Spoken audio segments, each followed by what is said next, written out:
le fait de ni la rendre homme, ni la rendre femme, c'est incroyable. C'est elle la nouvelle poule aux odeurs, les gars.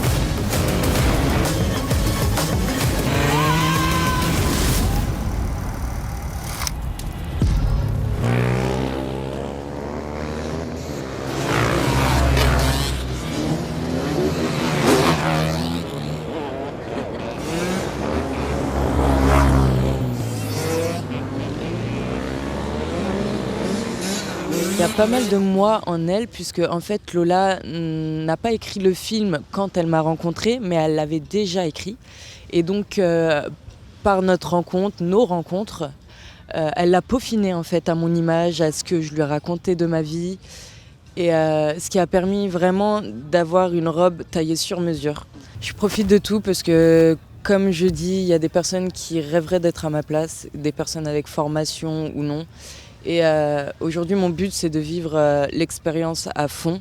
Pour ce film-là, le travail de la directrice de casting, Julia Lyon, a déjà été une première grande pièce à l'édifice. Elle a vu plus de 160 riders. Elle a travaillé par groupe dans une forme d'horizontalité où ce qu'elle recherchait, c'était de recréer un groupe avec une énergie. Puis moi, je suis arrivée assez tôt aussi dans le casting et il y a eu un vrai temps de préparation.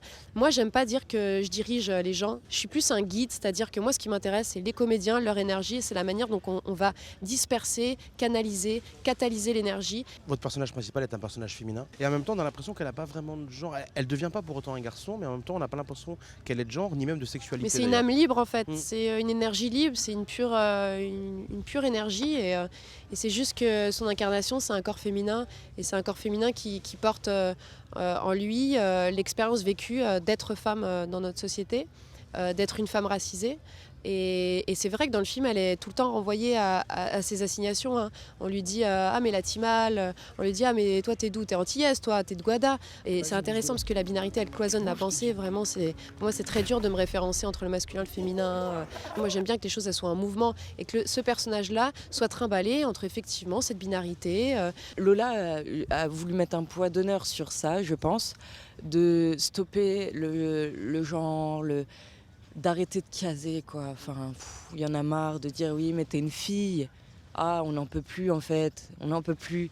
Et le fait de ni la rendre homme ni la rendre femme, de par la moto, de par les poils, de par le langage, la posture, c'est incroyable. C'est un personnage qui rend les coups, elle est irrévérencieuse, elle est impolie, et en même temps elle peut être très belle, en même temps elle peut être vraiment abîmée aussi par sa colère intérieure. Et c'est tout ça que j'avais envie de mettre dans ce personnage-là.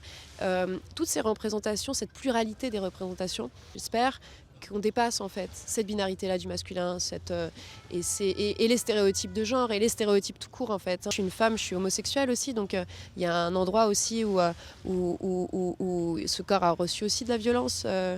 Et du coup, il y a une colère qui est en travail et qui a, je crois, été injectée dans ce personnage de Julia. Il y a aussi mes lectures, les lectures, mon engagement aussi politique dans les luttes locales, antiracistes, transféministes, féministes. Enfin, je veux dire, tout ça évidemment nourrit ce personnage et fait que mon film est singulier parce que j'ai un regard singulier, une voix singulière.